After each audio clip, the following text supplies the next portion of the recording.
ไปทุกอย่างมาเอาพ่อเอ็มมา หนาวแห้งบนตู้ เอ้ย เอาถ่ายวิดีโอวะฮะ โอ้รถต่อรถ มา ต่อ เล่นภาคซับบันนาว เอาพ่อเอ็มมา ใส่ เอ็มมาก็มา สาดละอ่ะโอ้ยยายอันนี้จะมาแต่ใส่จะมาลินภาคหรือจะมากินข้าวเดี๋ยวนี้อันนี้นะมันใกล้สิฮอดเดือนเก้าเลยนะ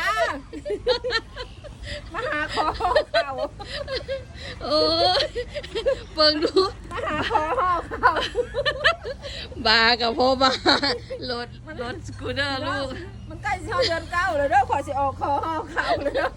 ใครสิมาโดเนชั่นศาสตร์กับพ่อศาสตร์เ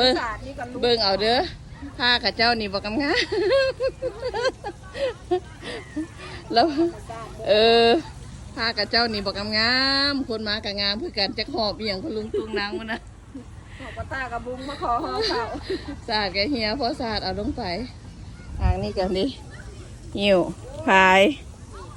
กระตาไปโกโฮมไปโกโฮมแบบนี้นะไปป่ายายวันละยามนี้สีเขียวงามยามนี้นะยามนี้ธรรมชาติสีเขียวงามดอกไม้ก็งาม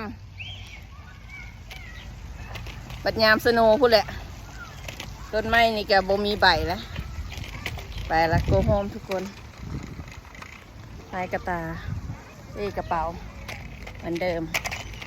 กลับบ้าน